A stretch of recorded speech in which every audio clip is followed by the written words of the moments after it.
नमस्कार. नर्मदे हर. शहरातल्या बहुतांश पालकांचा एकच एक प्रश्न असतो, तो म्हणजे आम्ही आमच्या मुलांना सगळ्या सोयीसुविधा देतो आहे, तरी पण ते आमचं ऐकत का नाहीत. ते त्यांना हवं तसंच का वागतात. याचं उत्तर दडलेलं आहे ते अतिशय लहानपणी होणाऱ्या या श्रमसंस्कारांमध्ये. शूलपाणीच्या झाडीतला हा छोटासा आदिवासी मुलगा प्रज्ञेश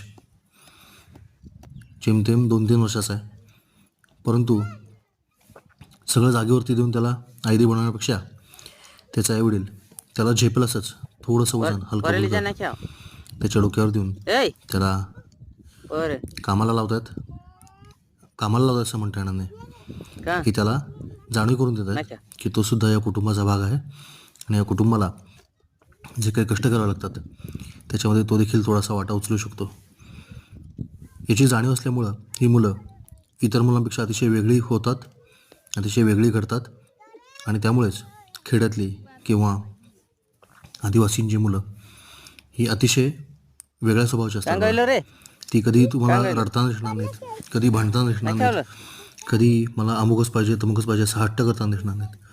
याचं कारण लहानपणापासून त्यांच्यावर होणारे श्रमसंस्कार. आपणही आपल्या मुलांना सुखसुविधा जरूर द्याव्यात, परंतु त्या देतानाच मुलं आळशी होत नाहीत ना किंवा आयदी तर होत नाहीत ना याकडे जरूर लक्ष द्यावं.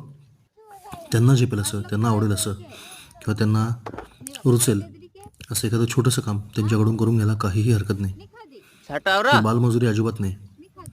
ही आहे श्रमसंस्कारांची एक पद्धत, भारतीय पद्धत.